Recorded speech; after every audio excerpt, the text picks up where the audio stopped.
Welcome everyone to the PCDC board meeting tonight. And can everyone hear me okay?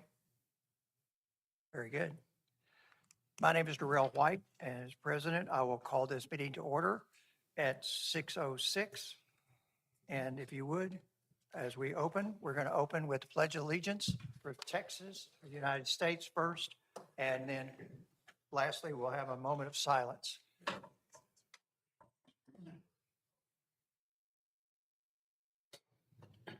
I pledge allegiance to the flag of the United States of America, and to the republic for which it stands, one nation, under God, indivisible, with liberty and justice for all. Honor Honor the the Texas Texas flag. Pledge allegiance to thee, to Texas, one state, under God, one and indivisible.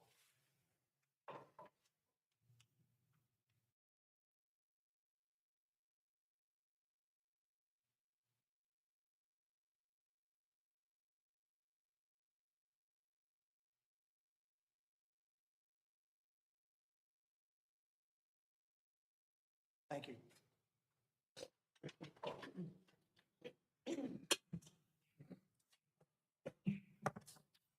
We will now move to item 3, which is items of community interest. Good evening. Jerry? Good evening, board members and citizens.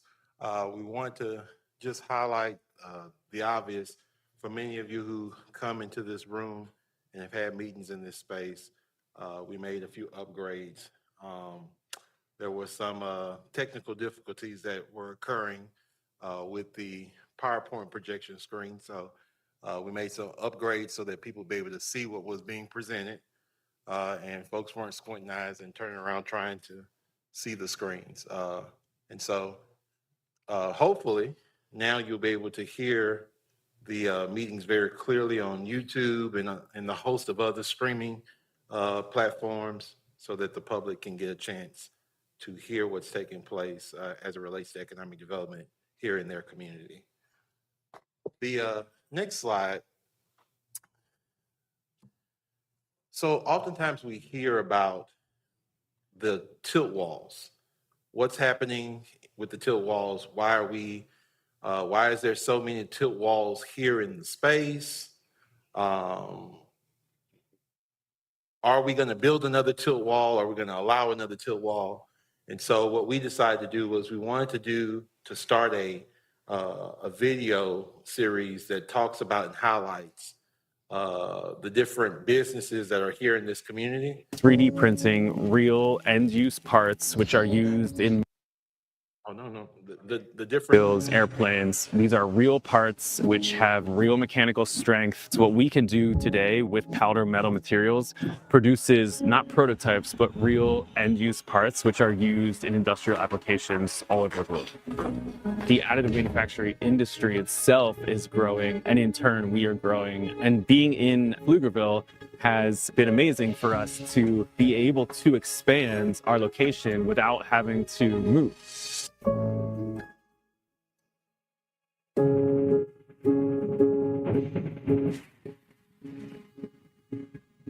EOS, being a German company, has its roots also in the automotive space. And so as the technology grew, a lot of work within the German automotive industry was growing larger and larger. And as EOS expanded to North America, actually the first place where we had our beachhead market was in Detroit, Michigan.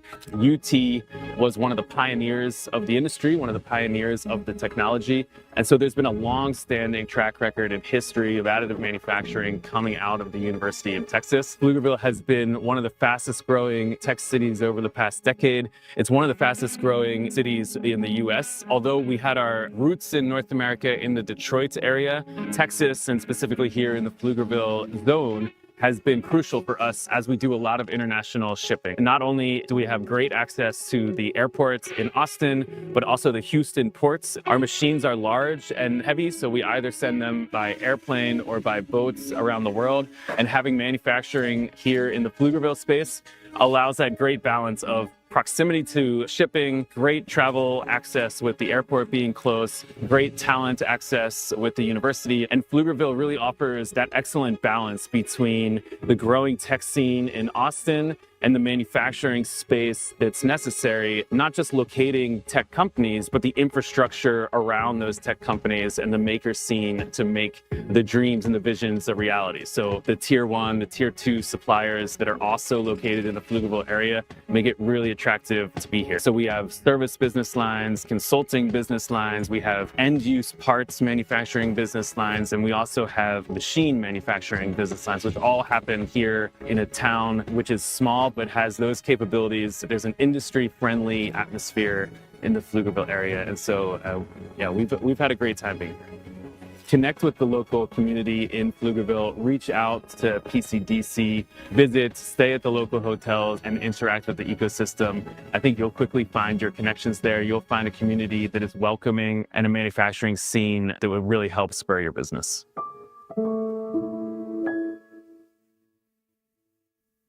So these are going to be videos that we'll highlight. This is one of the main reasons why we bumped up our business retention and expansion role, wanting to go out and talk to these businesses, find out what they need. Recently, 2 projects that we've recently been able to work through have been just because we knocked on doors and said, "Hi, we're PCDC. How can we help you?" And that conversation just kind of sparked from there. So we want to continue to do those types of videos, highlight what's taking place in the community, do storytelling, share what's taking place behind these tilt walls. A lot of people pass by them every day not knowing what's taking place behind them. It's important that we tell that story so that our community can say, okay, we may not be all that in love with all of the tilt wall space, right? I got some folks that I know who aren't, head over heels for them. But I think if we start sharing the businesses, the people who are back there behind those walls and what they do in this community and how they contribute, I think that'll kind of help. And also encourage us as a organization to diversify and bring some other products here that would mix it up. So this series is called Behind the Tilt Wall. We'll start doing those. This is going to be the first one. And we'll start meeting with the businesses who are obviously behind the tilt walls and run videos throughout the year that speaks to who they are, why did they pick Pflugerville, and just we thought it was an awesome video and wanted to share it with you all. They'll be on all social media platforms, and if we're at any events, like we do plan on attending the pretty much anywhere there's an access to a TV, and we're there, we're going to be pumping these videos out, but for certain it'll be on all the social media platforms that we operate. Good. Thank you, Jerry. Any other items of community interest? Okay. To my knowledge, when we come to item 4, public comment, there's no one who's requested to speak. Is that correct? Okay. So there's no one for public comment. We'll now move to item 5, a public hearing. The first item is 2026-0307. In accordance with Texas Local Government Code, Section 505-159, the City of Pflugerville Community Development Corporation, PCDC, will hold a public hearing regarding expenditures for the following project being considered by PCDC. This will be Project Princess funding not to exceed $250,000. The public hearing is now open.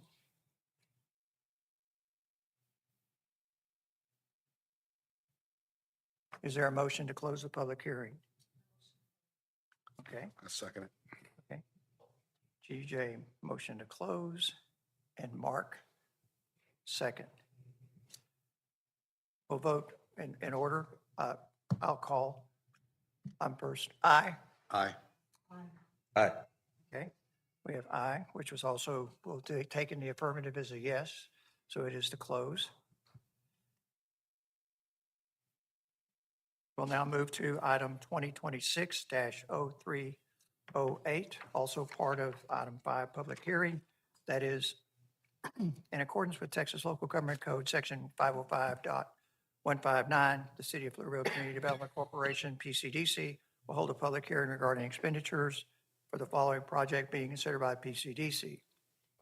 This will be project print funding not to exceed $600,000. Do we have anyone here to speak on the public hearing for this item? Seeing none, I will entertain a motion. Motion to close. Okay, Mark, motion to close. And DJ seconds. We'll start to my left. Caesar? Aye. Aye. Aye. Okay, vote is 4-0 to close. That ends our public hearing section. We'll now move to item 6, which is our regular meeting. Item 6A, discuss and consider action to approve the PCDC February 13th work session meeting minutes and the February 25th regular meeting minutes. I make a motion that we approve as presented. Second. Okay. Caesar makes the second. DJ, vote. Aye. Aye. Aye. Okay. Vote is 4-0 to approve the minutes. Going to item 6B.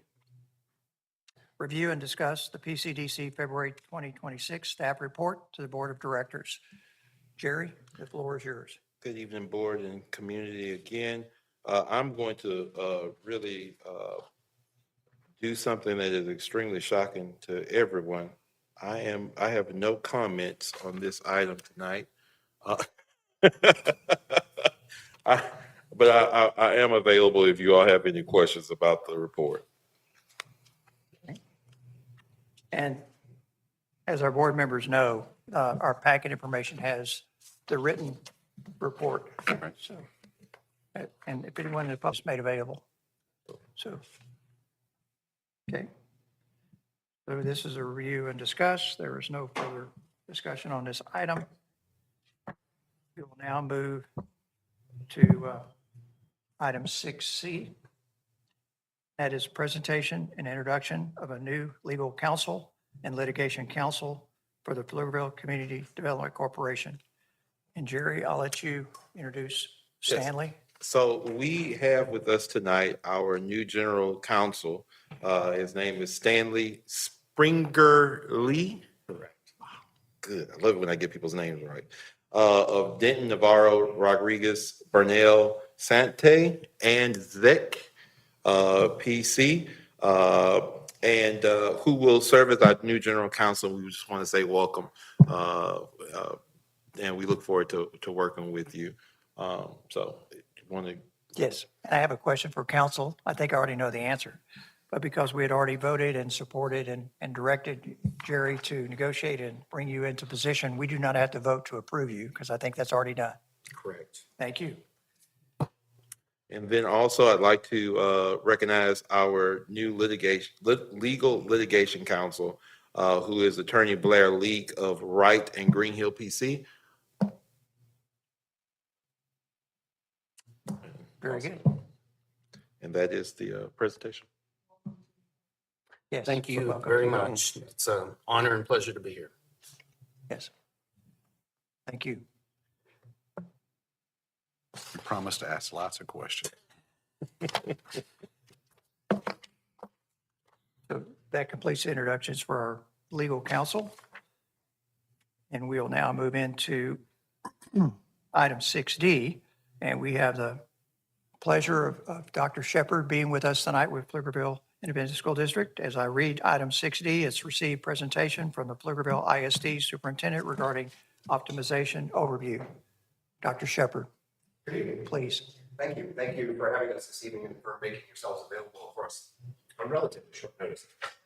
We've got about a 10-minute presentation to go through, and we'd be happy to take any questions.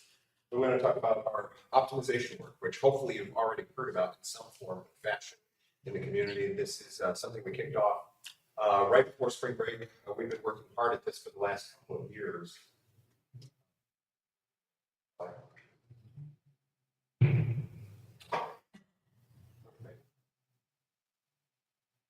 And we appreciate your support of public education in Pflugerville ISD, of course. Everything that you do, we work in tandem. What we're going to do tonight is talk about the priority overview of optimization, our data capacity review, a quick review of our community engagement thus far, impact of draft scenarios, opportunities for engagement, and next steps. I'm going to ask a favor of all of you before we leave, and then we'll certainly take any questions that you might have. So to start with, why we're optimizing, I'm going to take you back 2 years when I started as superintendent. One of the first things that came up was fiscal integrity of the district. We knew we were facing a budget deficit, so we formed a community finance committee of sorts, looked at lots of different things. They gave us some narrowed focus where to start, and really everything that's happened since then is from that committee moving forward. One of the things that we realized early on is that we needed to do something to shore up our deficit. We were trending in the wrong direction. So we needed to take some efforts. All of this ultimately culminated for the first time publicly with the Board of Education the week before we went on spring break, well, Thursday before the week before we went on spring break.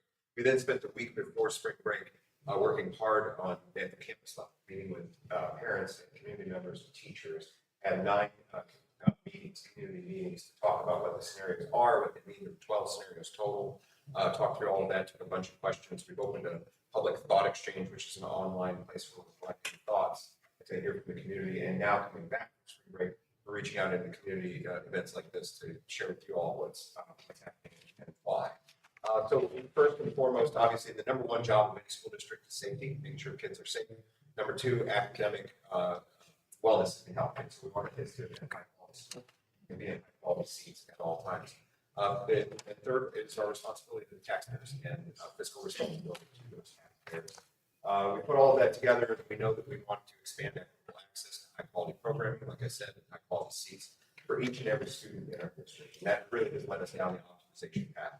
We came to the board early on in the process, but we need to have some priorities through this optimization work. Let's figure out what those priorities are so we can communicate them to the community and build some school profiles. Came up with 4 priorities, those being advancing student achievement, of course. We want, as I said, great experiences for our students in the classroom. Second is student persistence. Let me explain that just a little bit. It's not just about the number of students who enroll in our campuses, but it's the number of students who continue on our campuses and don't go to a private or go to a charter or withdraw to go to a different campus. It's also looking at things like attendance rates and so on and so forth. Some of the data we uncovered, it really was astounding to us, the number of students who enroll in one campus and maybe leave that campus to go to a different campus, even in Pflugerville. And so we've uncovered a lot of data that's been really eye-opening for us. Investing in people, of course, is our staff, making sure that we can support our staff, continue to offer raises and be competitive in the area. And then finally, finance and operations. And what that means is, I'm going to put on the official CEO hat for a minute and talk about things like efficiency of operations and those type of things. And for instance, when you have a building that's at about 50% capacity and another building that's at 50% capacity, what you have is a redundancy in operational structures, right? Like principals, both campuses need principals and assistant principals and counselors and nurses, and librarians, and food service, and custodial.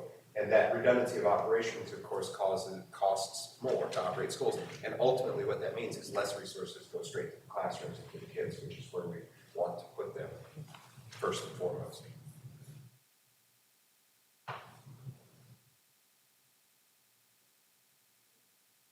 If I click it 5 times, I'm going to say that this whole presentation real fast. You can help me with that. Okay, so we're going to move on to the data and capacity, and I'm going to turn it over to Dr. Oliver.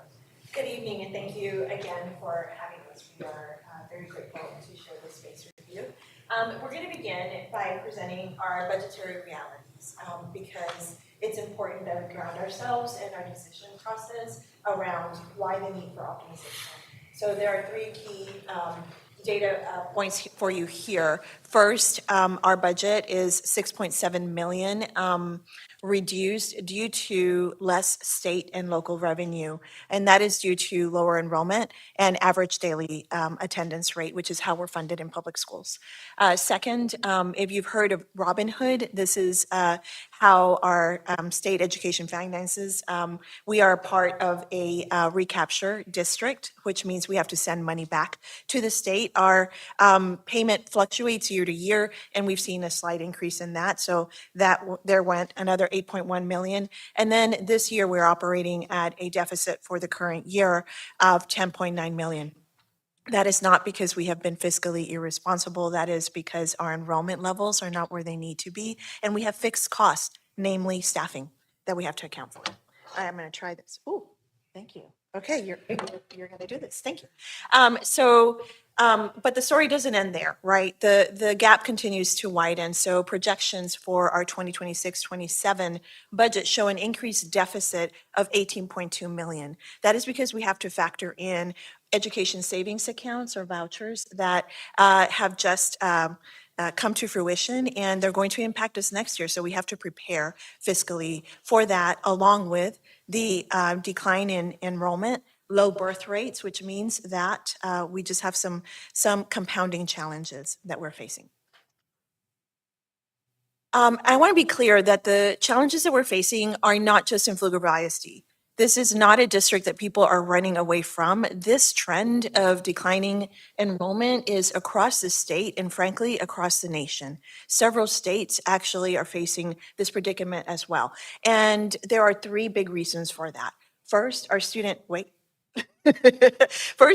yield is significantly below historical averages. Basically, what that means is that even when new construction is coming up, or even when our community sees, oh, there's an apartment complex, there will be kids. We are not guaranteed that there will. As a matter of fact, for every 10 new rooftops that we see, we are basically yielding one student. Again, low birth rates, people waiting longer to buy homes, people waiting longer to have children. And so that's just the state of where we are. So that can be a little confusing for community because we see the development, but the children, school-age children, are no longer necessarily going to come as a result of those new rooftops. Leavers are now consistently outnumbering newcomers. So basically, we're graduating cohorts that are large, and yet the incoming pre-K and K student cohorts are declining.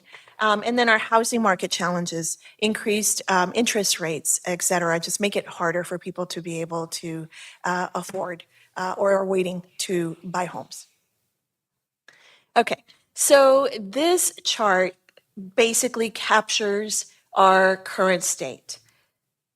Put simply, we have significantly more seats that are open in our schools, especially at elementary and middle school level, than we have students.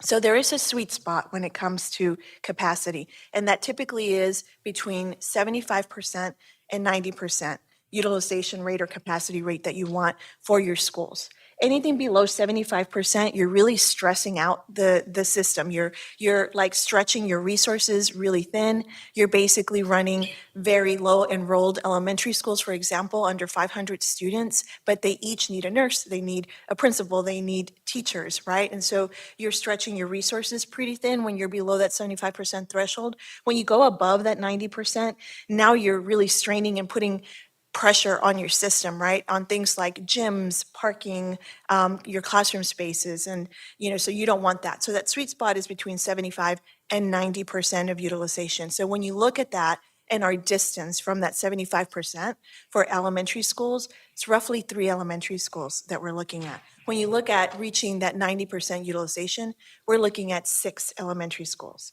And when you look at middle schools, to reach that distance from that 75% utilization rate is roughly 1 middle school. If you want to get to that 90% utilization rate, you're looking at 2 middle schools. When we look at high school, we're already at that 75% utilization rate currently. And if we wanted to reach to that 90%, it'd be roughly 1 high school. So let's talk a little bit about our community engagement, because we've had quite a bit. So we were very intentional in this process, and we started in the fall semester, and we have targeted communications with our school leaders, our principals, our advisory groups, our community. As Dr. Shepard mentioned, we did go out for community engagement meetings. We've had 9, and now we're doing this type of meeting, reaching out to groups and organizations that frankly can help us expand that message and that reach even further. We have a very robust website that has videos, and it has those explainer videos. If our community wasn't able to come out to our meetings in person, there are explainer videos that will walk you through in several languages. Our primary languages in our district are English, Spanish, and Vietnamese. We have those ready for people to view and then give feedback in that survey in the language of their choice.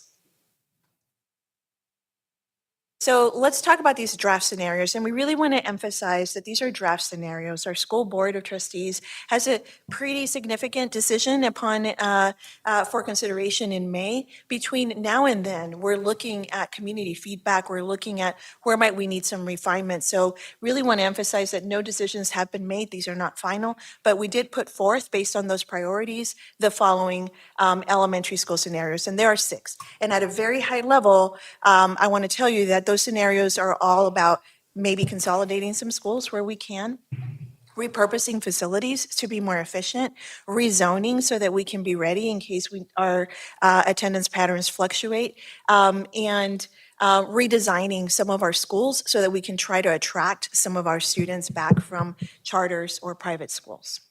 When we look at our secondary school scenarios, we have another 6. And similar to the elementary schools, at a high level, we're looking at consolidating some schools where possible. We're looking at repurposing facilities. And then we're also looking at some programmatic changes. So simple things, not simple, it's complex, but something that we looked at is shifting our scheduling at high school level from block to a traditional schedule can offer us a cost savings. Now, there's always a give and take, but we're looking at all of that. We're putting all of that for consideration. And again, we're also looking at repurposing some of our facilities. So if the board decided in May that they were going to approve all 12 of the drafted scenarios, the projected one-year savings is $19.7 million. Across 3 years, that's almost $63 million. Now, let's be clear. You heard us say that we are facing an $18.2 million deficit. So this is not about bringing in new revenue to the district. This is about us being able to maintain and lower our debt and going into our fund balance. Beyond that, though, because our first and primary responsibility is to students and to student outcomes, and that is our passion, and that is why we are here. So you heard us say that we want the majority of students in the highest quality facilities at the highest functioning, highest rated schools. So these proposals would bring roughly 2,500 students moving to a higher performing campus, and roughly 2,300 of our students would be moving to higher quality facilities. So you might be wondering, so what's our plan for our surplus properties? We know that we do not want to have, vacant facilities out in our community because we know that our schools are assets. So we want to explore all opportunities to repurpose, lease, sell, expand popular programs, maybe some early childhood offerings for our families, enter into some community partnerships, repurpose for district use, lease, and also sell of the building and the property. So with that, I'll turn it back over to Dr. Shepard. Sure. And one other thing about what we would do with those potential surplus properties, those decisions haven't been made yet. One of the things that I want to make abundantly clear to the community is that we have to think about this like the ball bounces more than once. So the first bounce of the ball is whatever decision the trustees make about the 12 scenarios that are in front of them. The second bounce of the ball would then be to recognize that we have these surplus properties. My intention would be that we form some community task forces. After all, the buildings don't belong to the school board, and they certainly don't belong to me. They belong to you, the community. So we would form a task force to look at various scenarios for each of the properties to determine what's best for the community and what's best for the school district. We would do the same thing with boundary adjustments, for instance. And so there's a number of decisions that come next, and a lot of folks are thinking to the second and third bounce of the ball, but we're just being very cognizant of the fact we don't want to put the cart ahead of the horse. It's one decision at a time, and we'll take it one decision at a time. The cost of inaction, obviously an increasing budget deficit. If we do nothing, the budget continues to increase. Underutilization of buildings continues to get worse for us, which means we're pulling more and more money away from the classrooms where we want to keep it close to the kids. Significant impacts to programs and the student experience, and that's kind of where we're at right now, frankly. We've cut away everywhere we can think of cutting away and tried to stay as far away from the classrooms as we can, but we're to the point where there are no other options, and that's going to mean loss of programming for kids, and that's just simply not going to be acceptable to this community, because then it makes for schools that people don't necessarily want to send their kids to, and that just becomes then a compounding problem for us over time. And then lastly, and I want to make this point very, very clear, a potential takeover of the school district by TEA. So if we do nothing and we just let this thing ride, then we estimate by year 4, we would have less than 1 month cash reserves on hand. And at that point, and you've seen stories around the state of TEA coming in and taking over a district, and what happens is all of the school board is removed, the superintendent is removed, and they're no longer community schools. They're essentially run and governed by TEA until the district gets back on course and gets healthy again. And that's very much our reality if we do nothing. So doing nothing is really not an option for us at this point, and we want to make sure that the community is certainly aware of that. Opportunities for engagement and next steps. So this is the timeline of where we've been. We've already talked about this just a little bit. We're in the March, April zone right now, so we're getting tons of feedback through this thought exchange and through the community meetings that we've had. We're now sort of absorbing that and rethinking the scenarios a little bit. We've got some modifications that we anticipate coming out to the trustees, which we're going to walk through in the next couple of weeks and then bring out into the community again with a final decision coming from the Board of Trustees in May, understanding that the changes wouldn't happen next school year. They wouldn't happen in August of the next school year. There's not enough time to make all those changes and let families be aware. So we'd have an entire school year.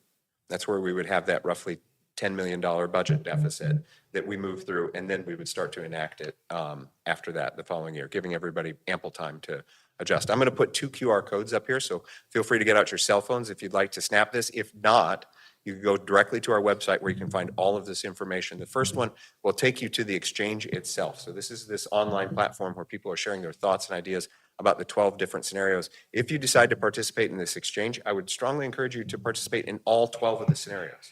It's really important that we get all people's voices on everything that we've put out there. What we've done a really good job at this point is getting a lot of input from parents and from teachers, but we haven't got a lot of community input. And that's part of the reason why we're out here now today, and that's going to come as the first part of my request, is that I'm hopeful that all of you will take the opportunity to share this, what you've heard tonight, with as many people as you can in whatever forum you're comfortable with, whether it's your networks in person or it's your networks online or wherever it is that you have your networks. Please share that this is happening, because it's when we get to the May board meeting and decisions have to be made, I personally will feel like we've not done our job if one person stands up at the mic and says, I didn't know what was happening. Not everybody may agree with what's being decided. That's fine. That's part of the public discourse that has to happen. But it's really important to me that every single person knows what's happening and what's being discussed. So help us spread the word on that. And then lastly, this is the QR code that will take you directly to the website itself. So again, as Dr. Olivares said, and I want to reiterate, if you went to that website, you'll get a 5-minute video of me introducing the concept and what we're talking about and why it's so important. Then you get a pretty substantial video, about 15 minutes, 12 to 15 minutes of the 12 scenarios, going through them in order and what it looks like and what it means for those campuses and those families. And then you have the opportunity to do the exchange. There's all kinds of data up there. There's an FAQ document. We've just got all this information on this very robust website that we've built out. And I want to start in the same, or finish in the same place that I started, which is to say thank you to all of you for making this space available and helping us spread the word. I'd be happy to take any questions if you have them. Actually, Dr. Olivares would be happy to take any questions if you have. I've reached all my question threshold for the day. Yes, sir. I have a question, and I apologize for being late. If I missed it, again, I apologize. But I wonder, what is the gap, student gap, between break-even point or enough students that we are generating enough revenue income that this is not a problem, and where we are today? Does that make sense? Oh, yeah, it does. One way to frame it is to, I think one of the ways that's just easy to kind of put your head around it is to know that there are approximately 19 charter schools in our school district that essentially students from our system go to those privates and charter schools to participate. We estimate that that's roughly 9,000 kids, 10,000 kids. So if we were a school district of 35,000 kids, rest assured, I would not be here this evening. Right, but the question is, what is the number? You guys don't have a number that says if we had X number of students, we would be okay. I was just wondering, what is that X? No, okay, okay. I'm just wondering, what is the number of students that if the school district had that number, these financial issues are the non-issue, right? I'm saying. Maybe the best way to get at that number, back up to the slides that has the, yeah, with the campuses. Back up, back up, back up, back up, back up. There it is, right there. Oh, one more forward. Right. There you go. Yeah. So if you were to look at that distance to 90%, In the elementary, that's about 4,600, so call it 4,700 students elementary. In the middle school, it'd be an additional 2,000 kids, so that's 6,000, yeah, right? 1,000, and it's so about that 9,000 I'd said, it's about 8,000. That make sense? No. No. Look at And the, the reason is this, I'm not, I don't know what 98 and 75 stuff means really. I'm just trying to understand, for a business, you know that you have to generate a certain number of dollars a day to cover your expenses to stay in business. I'm just trying to understand, because kids are essentially the revenue generator for the district, how many kids the district needs to have, the minimum number of kids that says, if we have, picking numbers, 5,000 kids, all our expenses are covered, we're good, salaries, expenses, upkeep, maintenance is covered.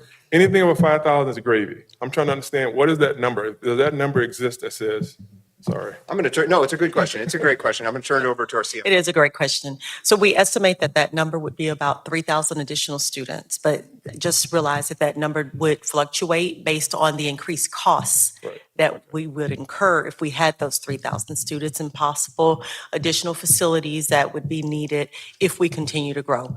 But as a rough estimate, about 3,000 students. Okay, thank you. So first I'm going to say, I recently shared some of those schools, in Parkcrest to Henderson. And I think that Pflugerville education can rival any other city's education. I'm very proud to be a Pflugerville parent. And my children are thriving largely due to the education and the opportunities that they got by going to these schools. So I'm a huge supporter, first of all. Because they're fantastic educators, don't get enough credit. I worked at the higher education coordinating board for a lot of years. So even though I was higher ed, of course, what you all did affected how we were able to do what we did. My question is, if all of these recommendations are enacted, are we staunching the bleeding? Are we just, I apologize, thank you. Are we postponing only what is inevitable? Are we going to continue to hemorrhage students, lose them to other Education savings accounts, educational, yeah. thank you for that. Yeah. Or are we going to be in a position where we can stabilize and then move forward? So there's two parts to the answer to that question. And if you have the crystal ball answer, I will gladly take it because we're all wondering the same thing. First of all, education savings accounts are just now hitting us. The first wave are just now hitting us. In fact, we just got data today, this afternoon, as a matter of fact. The number of students who were in our system in 24-25 who've applied for the education savings accounts that were just approved in the last legislative session is 331 kids. And we don't often talk about kids as numbers, but for this instance, I'm going to do that to make the math easy. Roughly $6,000 per student. So for us, that's an additional loss anticipated of $2 million, just from that. And what we don't know, the big answer to your question, the honest and big answer to your question is we don't know what the state's going to do. If they continue to underfund education, then no, we will not have the money to continue to pay salaries in the long term. In the near term, yes, we think that this gives us the breathing room and the flexibilities to continue to pay salaries. When I say near term, I'm talking like 3 to 4 years. But if the legislature continues to underfund or defund public education, as they've been doing the last several sessions, this problem is coming right back at us. And if they expand the ESA voucher program, this problem is going to continue to compound for us. Okay, thank you. It's a great question. Yeah, so you said that 300 students applied, so let's go year over year. So what does that look like for the past year over year, past 3 years of how many students moving to these charter schools? It gives you an idea of what, hey, what year 4 could be or year 5 could be. Great question. So when they opened the window for the education savings account, that window sort of maxed out. They put a maximum dollar amount on it. It maxed out in roughly 10 days. And so we actually don't know what the next legislative session brings if they increase that funding cap limit. And if it does, then it potentially increases the number of students who would take advantage of that, or perhaps not. And that's what part of the optimization conversation is that if we can focus our funds on our campuses, improve the quality seats, improve high-quality programming. We're looking at opportunities for, if we bring these campuses together, applying for state grants that would allow us to reimagine what some of our campuses might look like, bring sort of a, if you will, magnet focus to some of our campuses, that we could attract students back into our system. And that's part of the goal of optimization, is freeing up the resources, getting new resources so that we can invest them in our campuses and make this the destination school district that we know that it is. Yeah, that's probably a very good idea, because because you're competing with them, so what are they providing that you're not providing, right? And so if you can equal that up, why make the move? And that's all the pieces to convince people not to move. Now, some of the, a lot of the schools that you want to close, those are the, I notice, are probably the older, much older schools, right? So they're much more costly to maintain as well, correct? That's correct. So now, by doing that, when you do that, what is the impact to the students? I mean, is that additional busing that needs to be done as well? And so is that factored in, what that cost could be? It is, and we estimate those costs at this point, obviously, because we haven't run the direct transportation routes. One of the things that we're discussing as a district, and we take the next roughly year to work it out, is what a hub and spoke system might look like for us, which would increase drive times for some students, but we have certain limits. We're not going to leave students on a bus for 90 minutes, for instance. Kids aren't going to get on a bus at 5 o'clock in the morning, but we're looking at a couple of things in the transportation realm. One would be a hub and spoke system, which would increase our efficiencies about getting around to the campuses. The second thing that we're discussing is, with the campus closures that are happening, you all may or may not know, we only have one transportation facility that we run all of our buses out of. And as a result of that, what ends up happening is there's a lot of what are called deadhead miles. So our buses are driving empty Right. to go pick up more kids. If we were to take one of our campuses and create a central sort of place for our buses as a holding zone, then we could reduce the number of deadhead miles, which would again bring down our transportation costs, which would again allow us to put more money towards the classrooms. Less maintenance, less gas. That's Yeah. right. It's an Less time. efficiency. It's Yeah, an efficiency Much more exercise. efficient. Yep, I agree. Okay. Again, thank you all. So while you think, if this is a stupid question, just say it's a stupid question. How much money does the district send to the state? In the recapture payment, we listed at 8.1 million. And that changes year to year slightly. That's more than half of our problem. Yeah. It would be the entirety of our problem this year, as a matter of fact. It's true. It's your taxpayer dollars that we collect and we send to the state. It's been, so just to frame the fluctuation, it's been as high as 60 million. Wow. Right. Always. And the refusal to pay is like you guys get in trouble and go. They have that Orange is the new black kind They of. get taken over. Yeah, I think we'd be in trouble. Sir. Duly noted, that's a suggestion. Go ahead, throw that in thought exchange. Checks in the mail. And Caesar, do you have a comment or a question? No, I fortunately I live this every day. So those that don't know, so yeah. I'll just say that I think it's an excellent idea, optimization, with a lot of ideas and put a lot of people together. A lot of people come up with some good solutions, maybe even the ones that you don't even have up there. That's right. That's right. So sponsorships, that's a way to bring in money too. Yeah. So, Yeah, and from the standpoint of going through the presentation, the thing that I kept seeing threaded through all this is success, that you're focusing. These are just the pieces that you have to move around on the board. You're very sensitive to the fact that each one of those numbers represents an individual. That's basically, this is getting them started for the rest of their life and how that's done. So that wasn't lost on me. I didn't hear any of that from the standpoint of they're just revenue units. I truly saw what is the best way we can prepare this for success. I personally have 2 children who went through the Pflugerville Independent School System. It started them off in their educational journey in an excellent fashion. So they benefited from that. And I support everything that you're doing. I actually have no problem with competition from any type of educational resource, whether it's online, in person, it doesn't matter. But I think what you're focusing on is demonstrating how that success can actually be occurring right in within the community where the family is at the moment and not have to look any further, and you're going to demonstrate that. Well, thank you. I appreciate that. And to your point about competition. I actually don't mind the competition either. I just want it to be a fair fight. Exactly. Absolutely. Well, if I may say, I'd like to commend you all for coming up with this. I know this is a hard decision to make, and I know that there are no right decisions when it comes to the community, and I don't envy the shoes you have to walk in. I know we get emails, or I get emails every day saying, "Can you force the school district to do this?" Like, no, we cannot do that. Please don't let them close my school. Like, I'm sorry, that's not what we do. But I commend you for coming up with a lot of this, and your staff and everybody else. And Thank you. We're in it together. yeah, Yes, sir. Since I have superintendent here, I do want to say, and I try to say this everywhere I go, I have been fortunate enough to work with a lot of different superintendents and their staff. You all are by far the most innovative staff collectively that I have worked with. I continue to say that no matter where I go. Just when you think that you guys are going to say, well, we can't do that, you guys try to figure out how to make it happen. And so I commend you all for your engagement, for how you guys set out on a path to really think about the children in this community.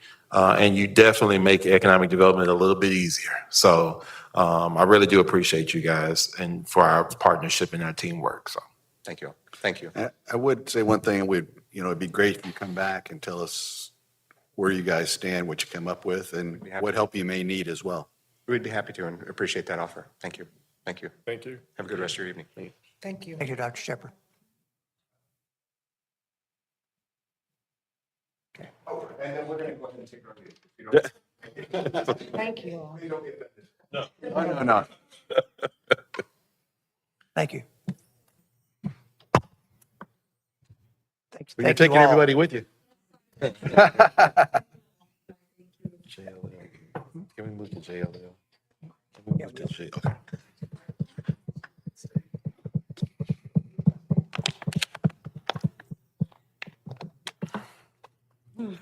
So the time now is 6:52. What I'm going to do, since the school district individuals have presented and moved, we also have a number of individuals with JLL. And I think it would be appropriate to allow them to present now because some of them may need to leave as well. And then our other items after that have to do with city-related items. And we spent a lot of time together last night, so we're all hanging out together at city and PCDC. So with that, I'm going to open up item 6G, which is the discuss and consider action on a presentation by Jones Lang LaSalle, JLL, the owner's representative for Project Nexus, outlining the vision, goals, and objectives that align with the stakeholder engagement strategy for Project Nexus based on feedback from the PCDC board and council. And Jerry, I'll turn it over to you for a moment and you can have them Absolutely. start. So this is the part where you all get to tell us whether or not we've lost our minds or whether or not we are on the right track. This is the buy-in session. Please share your comments, your likes, your dislikes, your happiness, your disdains. This is that moment. We want to hear from you all. In April, this will go before the council, and they'll be able to have that same opportunity to, either clap or slap the presentation. So the presentation, not me. I'm going to turn it over to our owner's representative team and for their presentation. So. Well, thank you, and thanks for having us. We are thrilled to share where we are to date, and I think, Jerry, you set it up really well. We consider this a draft. We're going to talk today about our visioning and where we are to date in the project, what we've heard, what we've listened to, and also some strategic alignment with goals that we've identified to date, and then also give you a little preview of where we go from here. But I'll reiterate again, this is a draft. It's meant to be an inclusion of everyone's voices and make sure that at the end of this project, we all look back and say, yes, we aligned with all of those goals and that everyone has buy-in. So we're more than welcome comments, questions, and that includes post today as well. So do you want me to try the clicker or you're just rocking and rolling? Perfect. So when we initiate a visioning session, we really focus on some key topics to guide that session. We start with your roadblocks, which can be considered concerns or fears around a project. We talk about aspirations, hopes, dreams, all the things that you really are hoping for. And we identified a couple of both of those that we summarized here for you guys today. First, when we talk about aspirations, it's really, we heard loud and clear, this is about building an authentic identity for Pflugerville. I think we heard that before we walked in the door, but it was loud and clear walking out of the door with the team from the PCDC and also the city team members that have leaned in to help support. We know that this being an economic catalyst for the area is really important. That was well written in the RFP documents when we submitted. It's why our team is very focused on market and what we can bring to this area to make sure the development is successful long term. And of course, it's about quality of life. I love that we keep following these like amazing stories. When we presented to council, we followed an amazing story where you all are so focused on your community and how that community thrives. That's clear in your schools. It's also clear in what we're hearing from you all about what this site could really propose to the neighborhood. Some concerns, I think these will not be surprising. There's a lot of market volatility today. How do we respond to that? How do we make sure that what is planned here makes sense? That includes funding and making sure that what is planned is fundable. We talked about, is there a place where you can have an educational or institutional anchor? How do you anchor this development successfully? And then, of course, we are right next to the lake, walkability being so important. How are you really connecting to that community? And that really brings us to 4 key goals that we've identified. Again, these are in draft form, although we have some alignment behind the scenes, but still in draft form. Market-driven programming, I mentioned market already. Economic growth, a regional destination, and having authentic character. Zach, do you want to give some more detail? Yeah, and so, really one of the biggest reasons that we had this visioning session is really to understand throughout the phase of the project, how do we have a North Star, right? How do we have a document that we can really keep referring back to when we have tough decisions down the road? And this document serves as that, and the creation of these strategic goals with PCDC, with the city on the front end, just helps give clarity to the project moving forward. And so what we heard are these 4 goals. And if you can go to the next slide, please. Something that's great is we weren't starting from zero, right? We weren't starting from nothing that exists. We really dove into the initial guiding principles that are laid out in the Aspire plan and the comprehensive plan. I'll read through these quickly, but how do we make sure that the place is diverse and equitable, that it's accessible by people from all walks of life? How do we make sure it's community oriented, that's building community and not blocking anyone out? To Sylvia's point, how do we make sure it's fiscally responsible, environmentally sustainable, that it's safe and healthy, right? And that economic opportunities for all exist, right? So knowing that these are wicked problems in many ways, and that they are not things that can be easily solved with just the stroke of a pen.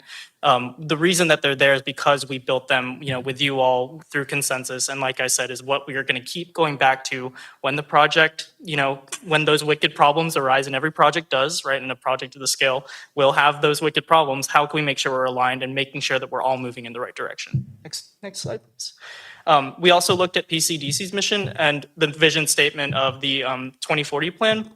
And we actually saw a lot of parallels, right? So PCDC's mission, I'm not going to read it. I mean, we all know it, but it's really to actively pursue those opportunities to become everything that I was saying in that prior slide. And then in the 2040 plan, Pflugerville thriving as a modern and charming community. That's where that identity is coming from. That's where that diverse culture is coming from, where that atmosphere of inclusion is coming from. So like I said, we weren't starting from zero, but that this session that we had where we were able to vision together only affirms that we're moving in the right direction. And so we came up with this. It's really the vision statement for the project, for Project Nexus as it is now. And I am going to read this one. So it's create a vibrant 53-acre regional destination that enhances quality of life in Pflugerville, fosters community engagement, and drives sustainable economic growth through thoughtful planning, public-private partnerships, and a collaborative phased development approach. Next slide, please. And so I'm just going to talk shortly about some schedule and kind of things I think a great partnership is one where both parties can hold each other accountable, right? And so we dove a little bit deeper into this and laid out what does it look like through the end of the year as we go about this project. And so you can see that little yellow arrow, that is where we are today. We're at the board meeting. You can see 25th of March there, but we are moving to create another governing document, which is the initial stakeholder engagement strategy, where we're beginning to detail who are the folks we need to talk to, who are the folks we need to get in a room with, and how do we make sure that they're engaged throughout the life of the project. After that, we're moving into what we consider a working document, which is our vision and development strategy that begins to lay things out like site analysis, that begins to summarize what the engagement looks like, and you can see that we basically will do a draft submission at the end of every month and then really lean onto developing that throughout the year. And as we build that out, right, we're going to be building in more information when we have more clarity into what the project looks like, both from a market perspective and, a design or architectural perspective, if you will, at a very high level, right, at the master planning level. Next slide, please. And so you can see as we move through the year, we will deliver drafts of these. Oh, I'm sorry. I didn't see it on this one, but I know that we've already discussed it. I just want to make sure I put it out there that it's not on there, but in April 14th, I believe, there will be this same presentation. I think it's a 14th, 100% sure. It'll be the same presentation that'll be made to the council. Yes. I just want to make sure I Yes. put that there. Heard. Which is the first meeting that we have coming up. So. Yes. Yeah. Yes. Yeah. Thank you. Thanks, Jerry. And so really to just continue, and I'll wrap up here very shortly, we'll be building out those living documents and have different versions of drafts being released. A big submission in by late July, which is going to be kind of that halfway point, where we're beginning to bring in content related to procurement strategy, implementation. How does this thing begin to come out of the ground? What does that look like? Site concepts. Next slide, please. Really with the final goal of moving into 2027, how do we begin to target developer solicitations, right? That is the charge. And so we are really looking to move in that direction as we build out those living documents. And so we have more content, but that is the, updated at a high level, but happy to take any questions as needed. Yeah, I do think probably important. I know we got this question from our prep session to get ready for this. When we talk about developer solicitation, there's a very specific reason we aren't telling you exactly what type of developer we're selecting today. Is it a master developer? Is it many, many pieces? That is what we actually get to from today forward to the end of the year. So we're really building that strategy around the solution so that when you go to a developer market, you're going to the right developer market and building that strategy with you holistically before we get there. I'm sorry, go back to the goals, so that way that the board can see. It's The slide goals. number 3. I'm sorry. Thank you. Just a kind of weird observation, not about the content, it's just a weird thing. You got a 2024 copyright on all the slides. We will fix that. Thank you for noticing that. So, I mean, and this is phenomenal. So it speaks volumes about you working with leadership here, listening to the community and getting things excited about that. I'm just curious. So what was something that you found that was pretty surprised you about this community in doing a deep dive about it? And another thing is that, have you seen any delta points or anything else that you thought that, okay, this might be an opportunity or something like that we may be able to leverage off and either assage or actually bust out from based on what you see from this project? You already named a couple of things, but I'm just curious. Yeah, I'll share a surprise. I think as we work with similar communities, we see a lot of misalignment in communication and goal setting.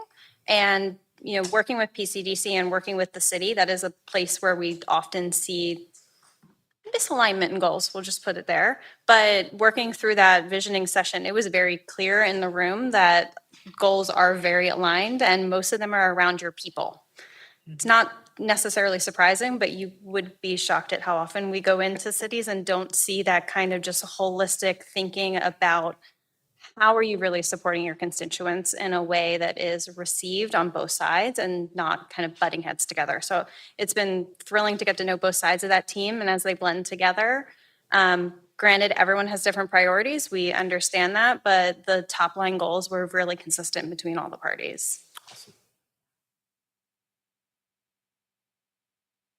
Think other thoughts, challenges? There is one fun fact to the situation. Your name has escaped me. Yes. Jack. Jack. Jack has done something that very few people have done in this room. Jack has actually swum in Lake Pflugerville.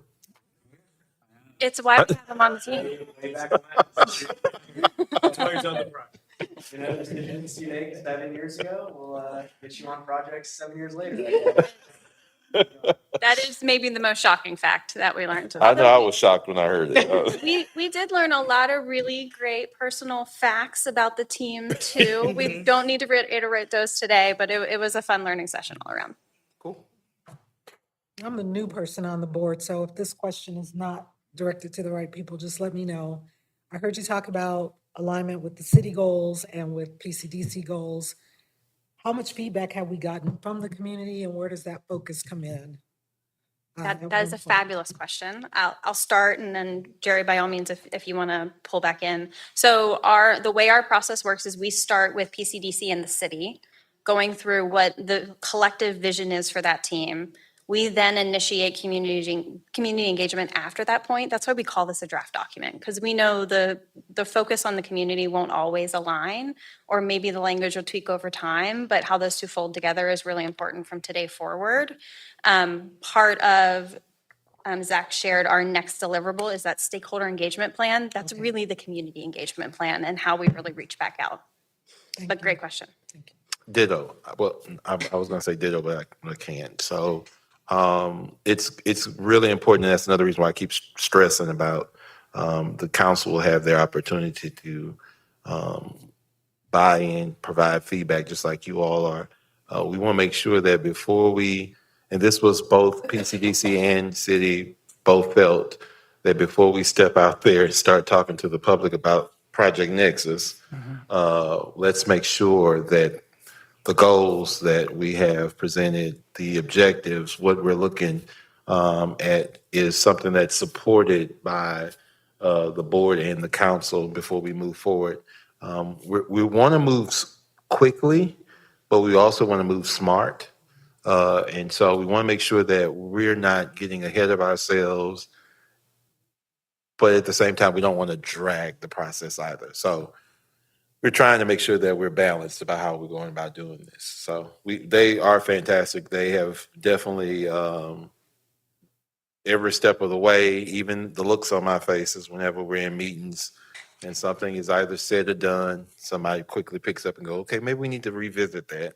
Or it's the documents that they present us with. So we meet with them. I meet with them every week. And then both the team and the city team meets with them every other week. This is one of these projects that you want to talk about the chair feeling hot. This is the project that makes my chair feel hot. So my eyes are very attuned to this, and I want to make sure it's done correctly so that I don't get pushed in the lake because I can't swim. So, yeah. First of all, don't tell us you can't swim. Secondly, you shouldn't You got ideas, huh? Yeah. You shouldn't say you feel hot. This is something excitement. And third, could you go? That's exciting. Zach, could you go to the timeline? Because I want to highlight what DJ was articulating about. I was very impressed to see that the stakeholder meet. Like I was like, okay, so you're going numerous something. Then we can go even further because I could have sworn us some stuff in July too as well, revisions of their aspects. That's pretty impressive to have that. Like, hey, listen, we're going out here to the community and have this conversation.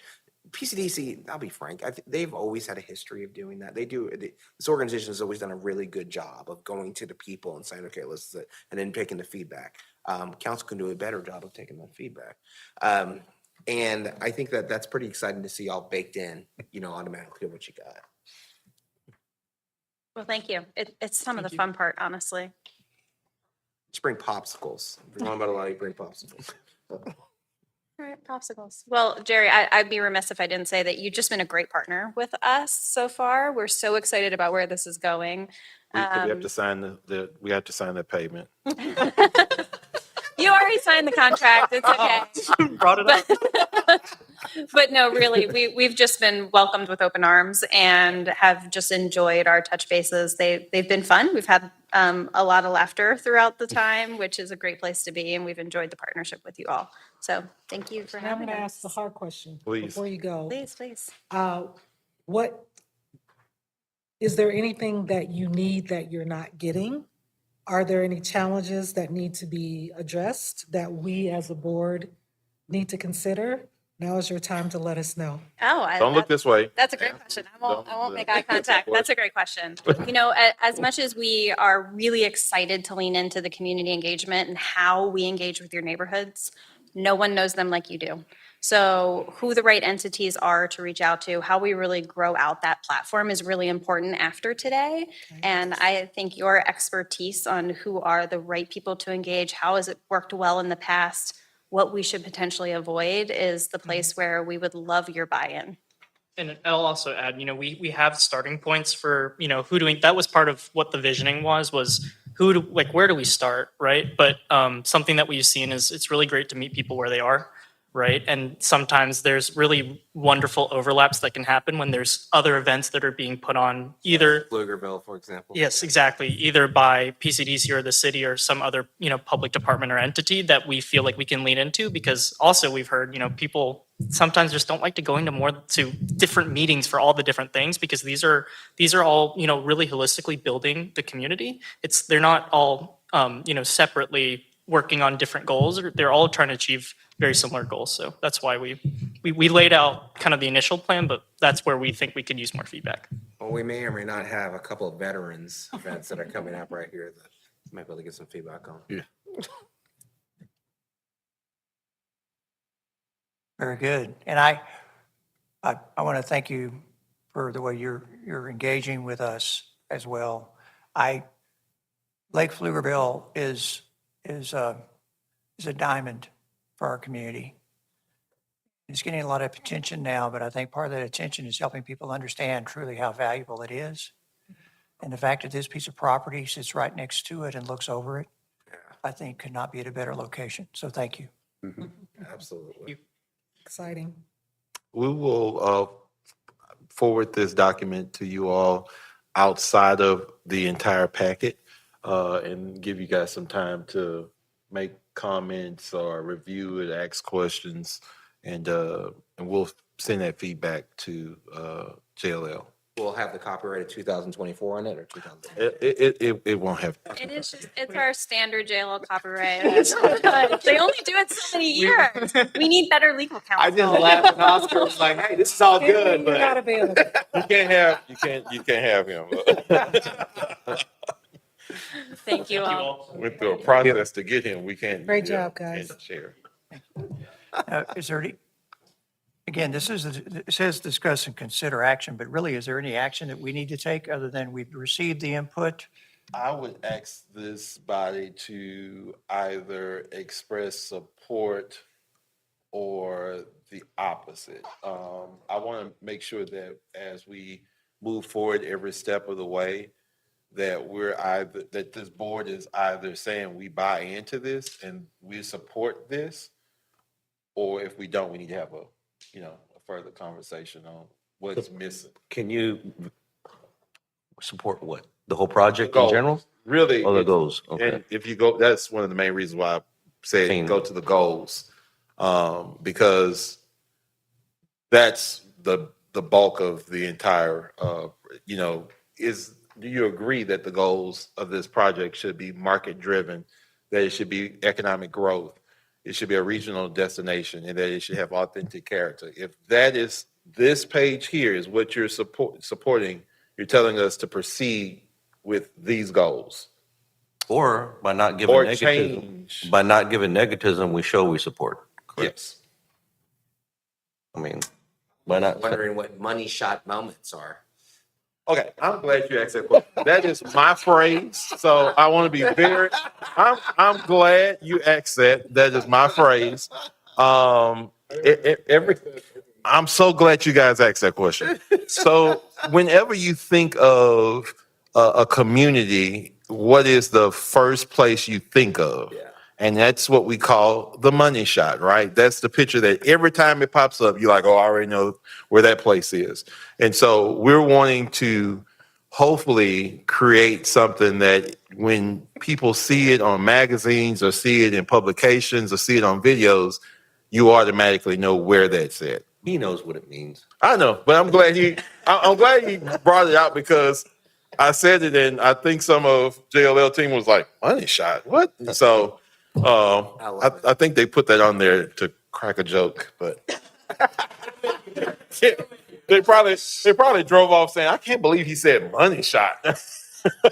Way too much fun in these meetings. So- What's going on?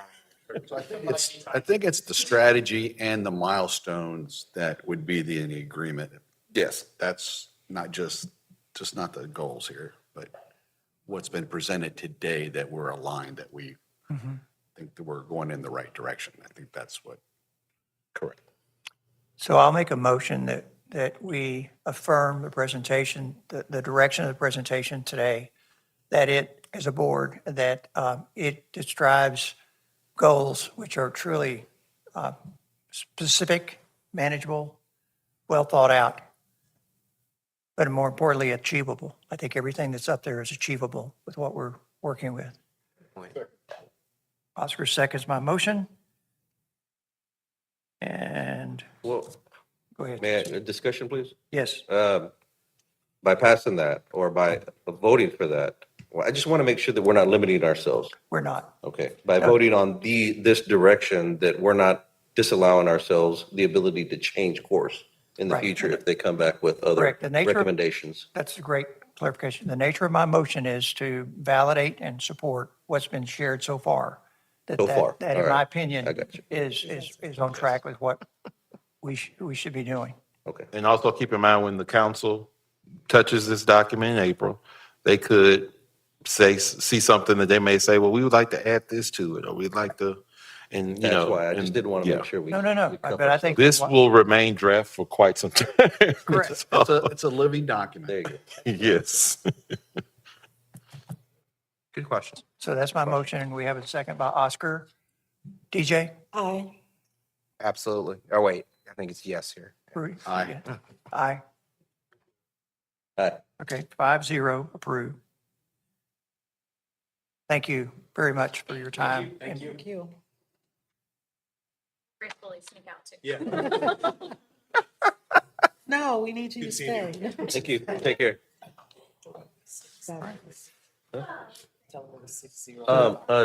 Mr. White, it was actually 6-0, I believe. The vote, you said it was 5-0. I believe it was 6-0. Oh, myself. Yeah. Sorry. 6-0. Stanley can't shut. Got it. Stanley, I'm telling you, Stanley's the man.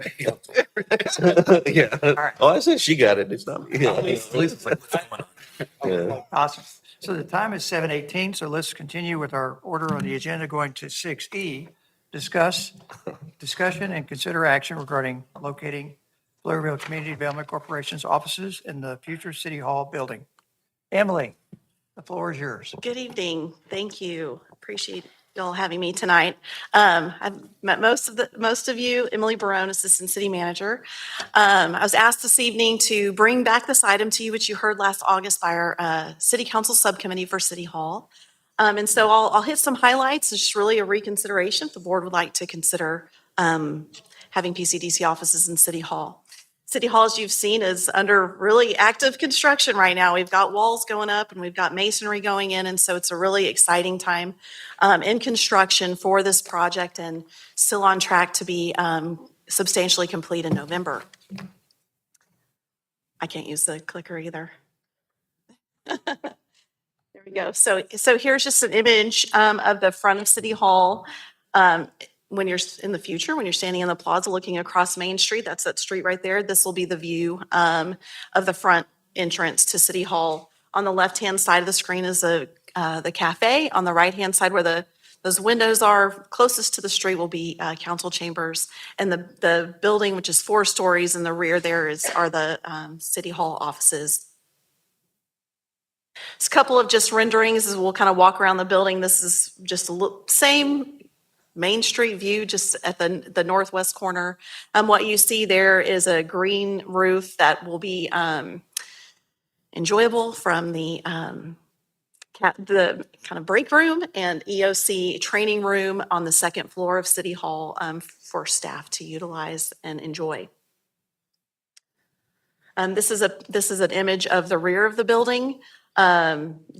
It will come out to the rear and you can walk all around the building. We don't have this trail in phase one, but anticipate adding that trail as part of Trail Capital of Texas in phase two. Here's just kind of like a little aerial view. You see there the entrance to council chambers. Will be a beautiful pivot door that will welcome the community into all council meetings, board and commission meetings as well into that space. A little bit closer view of the entrance. And then we get to the fourth floor of City Hall. The fourth floor is the highest, the top floor for office space within the facility. On this floor, we'll have our Parks and Recreation Department, Planning and Development Services. Both departments, I think PCDC probably works closest with in the city as economic development and planning go hand in hand. And so thought, as we discussed last time, it's a good opportunity to place PCDC offices here if you'd like to see that happen.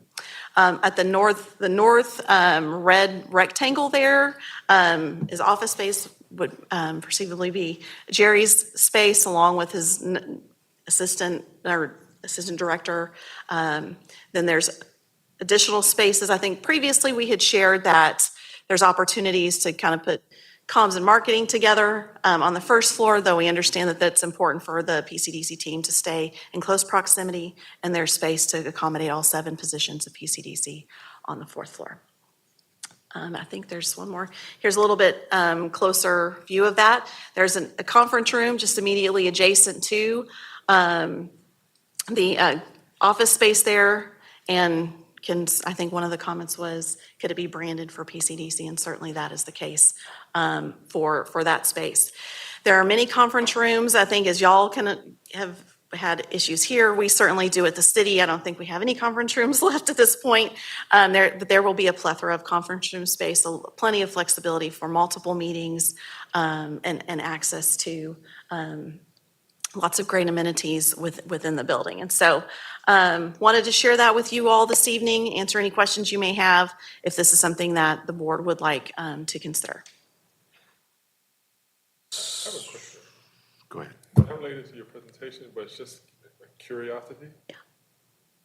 Maybe you can't speak to this part, but Okay, why are the windows not aligned on that building? sure. I can happy to answer that question. And Recreation you're related Center or the other you're one? related to the rec center? Correct. Wait, it's which is right across the street. It's not because we can't measure or that we can't cut windows correctly. I promise you that. So one of the beautiful benefits of being able to work through this whole project is to know what it's going to look like on the inside and the outside. And so when it's constructed, you're seeing, which is really an architectural feature, and the window changes. And so, but when you're inside, that's actually the view of the track that will go around the gym. And it's for the view of the person walking the track. And the track has elevation changes within there. And so that's why the view of the window changes on the exterior of the building.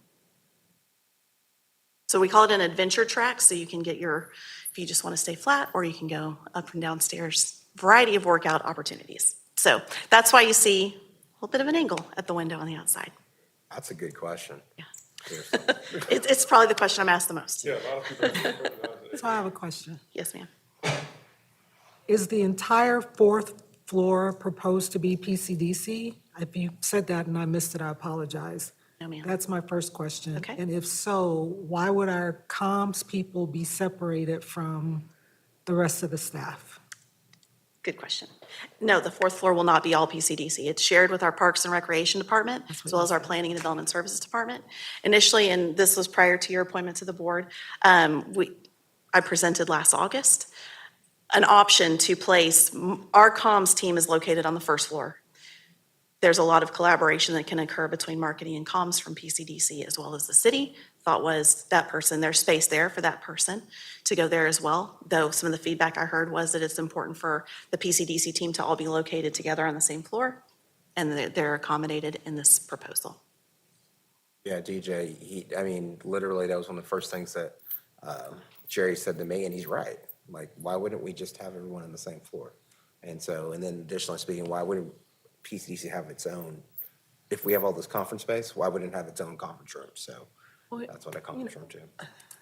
Again, I know I'm the new person, so I may have missed some of these presentations, but what happens to the autonomy of PCDC if it is kind of de facto put together with city staff from a visitor's perspective, or if we're doing site visits or so forth, or if we have different developers who may want to, the reason I'm asking this question, because I know, and correct me if I'm wrong, one of the reports that helped us to be recognized as an outstanding economic development corporation was that we are separately located so that it feels welcoming and very business oriented to businesses who might be attracted to come here.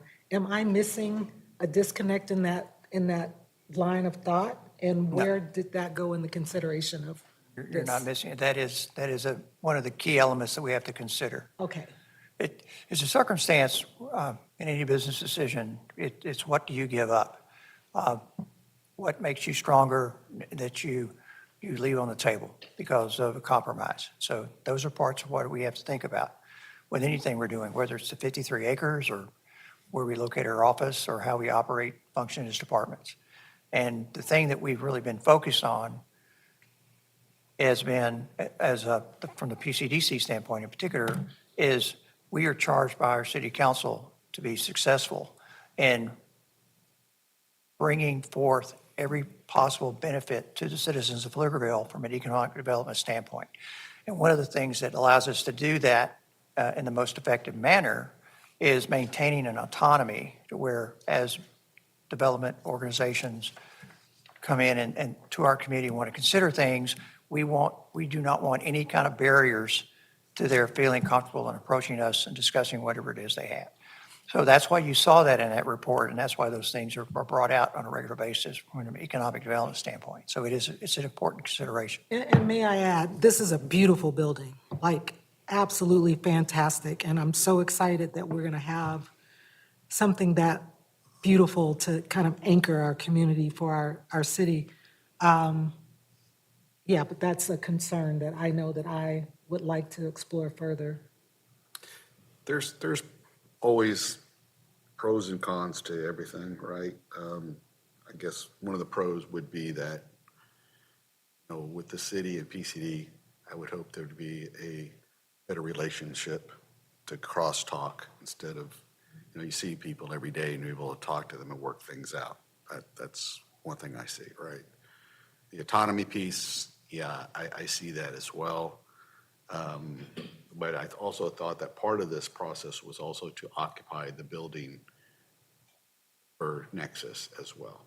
Right. That's the key part, yeah. Okay, so so there could still be autonomy in that location to still bring people, but have the main offices here. I mean, it is a complicated thing, right? But it doesn't have to be, does it? No, it It doesn't. feels like it's making it complicated. The problem is that the lease ends here next year. Yeah. And that's that literally pushes the issue to the table. Additionally speaking, the reality of the situation is that the hope is Nexus is where PCDC lands. So the contract ends next year. What do you do after 2027? Well, you have a space where you're actually able to occupy for 2027. It's a nice gorgeous space right there. Be able to have some consolidation. I think we talked about, correct me if I'm wrong, financial incentives that were being paid here that may be able to go back into PCDC. So then when Nexus gets built out, they have the spot by the lake. We're not saying you can't be in both locations, but you know, 'cause Nexus, you want to be there, but if you want to meet with more people, And do depending on how we- big the do we population is save going to money? be. Are we saving, because we're gonna pay wherever we're at, right? Even if we're in the city building, because our money is separate. Are we paying the city for this space, or is this space? I was told no, correct? And that'll be a decision by council. I mean, it has to be an arm's length agreement, right? Are we Yeah. paying for them? So, I mean, here, if I may, across. I'm okay with moving to City Hall, but looking at this, I'm a visual person. So you have the Jerry's office right up there, you have the conference room, you have restrooms right in the middle, and then this. We have no autonomy. There is no autonomy here. You have us in this area mixed in with everybody. If I'm gonna approve this, I'm gonna be honest with you. If I approve this from this perspective or city council, you got but PCDC in their own area. I mean, not separated with comms, not separated by a bathroom or restroom where everybody's gonna be coming in and out. You have looks like an elevator and all mechanical stuff. No, I mean, right here, you have autonomy, you have a receptionist desk, you have offices, you have room. That just looks like it's just thrown in there. Thrown in there. And- Wasn't there a conversation about having PCDC on the third floor? Huh? Yeah, exactly. Where's the reception? Where's the chair? I mean, when people walk in There's- here, there's- they know where to go. At this, they're gonna be guided through all this stuff, where to go. And, Well, if I could take a step back there. sure, absolutely, I'm sorry. On the first floor of the building, so access to the rest of the floors is not allowed unless you're with staff.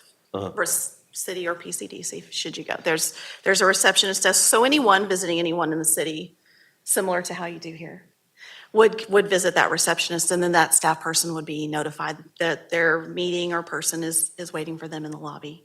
The lobby is intended to, it will be a beautiful space for that kind of welcoming and gathering space. And so if they were meeting with Jerry, then Jerry would be notified, so that people aren't just walking up and down and going through the floors at just willy-nilly. And so the receptionist and the welcoming part of the building happens on the first floor, not on the upper floors. There's other opportunities.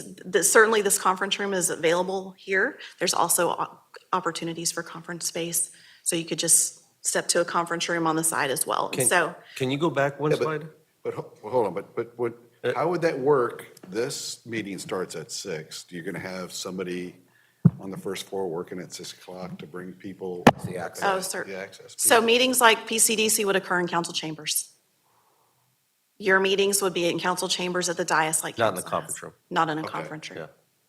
But, I'm sorry, if you go back one, So then it would. okay, so you have this entire first floor. This is the But- fourth floor. I'm sorry, the fourth floor, but then again, you have PCDC separated like this. In most areas that I've seen, you'll have an entire organization in one corner that can occupy 1/3 of this, and that would be PCDC, maybe walls separating or something like that. I just don't like how it's separated, especially with the restroom right there where everybody's coming in and out. Everybody else on that floor is going to be passing through PCDC's area. I just don't like putting them right there like this. It just, I was about to say, I got reminded, we did talk about them being on the third floor. Because we don't have anything on the third floor right now. We had a conversation about if we were gonna partner with a certain local college entity, how it made sense for that. And we had that conversation in our, what's that committee called? City Hall, whatever the. City Hall Subcommittee Yeah, meeting? City Hall. Yeah, right there as well. Because, Right, higher education has been looked at for the third yeah, floor. but we also talked about PCDC because we thought that that's a good synergy. I mean, because I get where you're coming from, like what's holistic, like putting things together for that as well. And we don't have something there right now. well, look at it. Parks and Rec and Planning and Development get all the good spots. PCDC separated. I don't like it. I wanted to make sure that everybody had an opportunity to, as a board, before I make a comment. So if everybody feels like they've, this is what I'll say. I do have a. Oh, well then, slide on back. I always yield to my board members. So you you gave options, but the one you didn't mention, and I don't know if it's off the table, is renewing the lease. Yeah, that's it. That's Kurt, tell me the numbers again. What were the numbers again for what's being paid here? I think it's around 70,000 for the year. But that's everything included, utility, water, the whole 9 yards.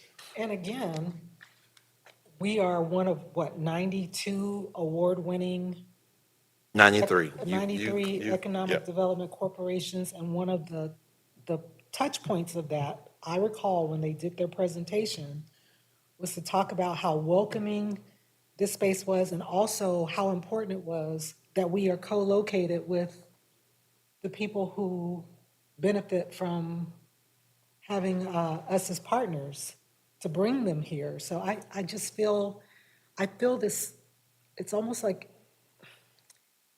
it feels like dilution to me, and again, I know that I may be missing some things, but you're lost in there.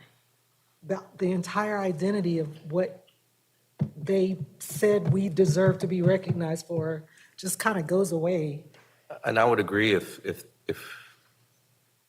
because of the way it's set up, if we were to be put in an entire area all together, I think we could still maintain that. Yeah, in the city hall, I mean, $70,000 a year is no chump change. I mean, there's a lot of good that PCDC could do with $70,000 extra dollars per year. And so, and when we're getting possibly, I can't say it will happen, but possibly a free space, including utilities and everything else, that's $70,000 extra that we could be saving until Project Nexus is built. And I think that would be, when that happens, I'm all for moving PCDC to Project Nexus. I think that would showcase, as you're saying, here, Jerry knows it. He made a joke earlier about some people not liking tilt wall. I'm one of them. I hate tilt wall with a passion. Everybody knows it.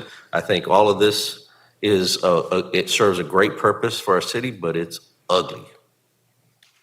And people come in here and they look at it and they're like, yeah. And if we're in a new city hall, a beautiful new city hall with a recreation center, that's a great showcase.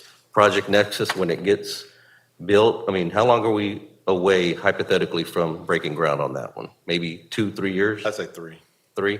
Preferably. I think that's, 2 before it's ready. So, I mean, this would, what, times 5? I'm not going to do the math. 70,000 times 5, 350. So You know, that's quite a bit of money. It would be good to have everybody together in one location.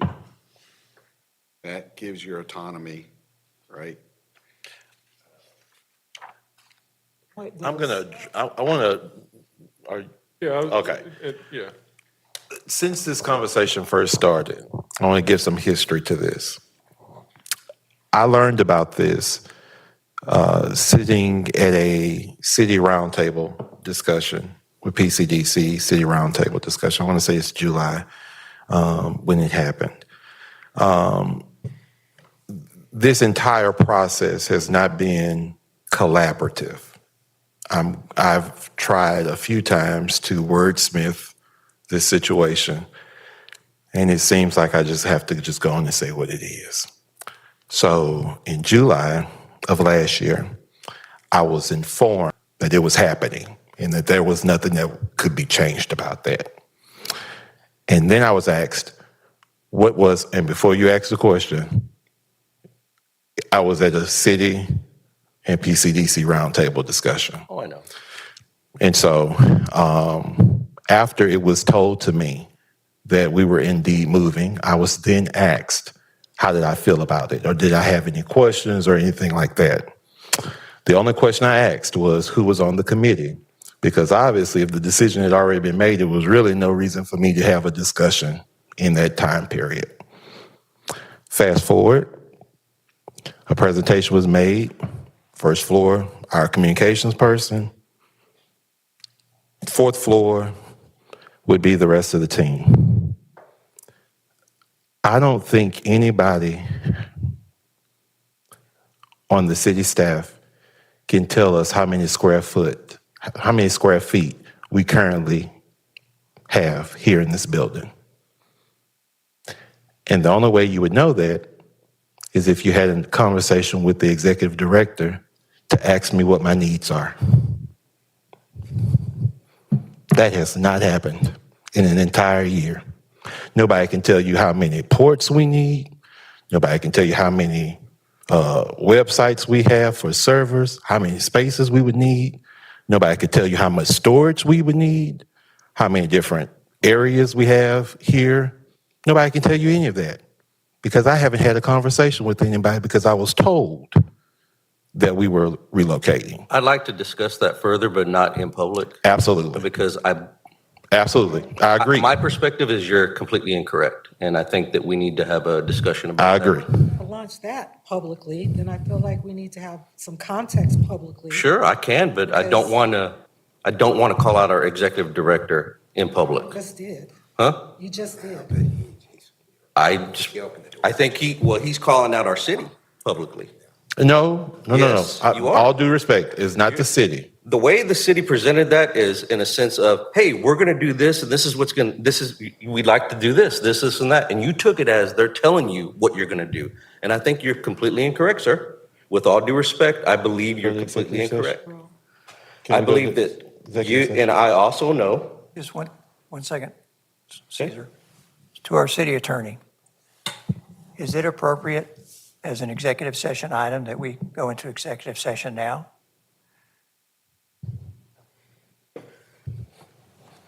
To the extent there are legal questions on facilities powers, that sort of thing, yes, this could be taken into executive session. But as far as the conversation we're having, is that worth the executive session? I'm sorry, I'm asking right there as well.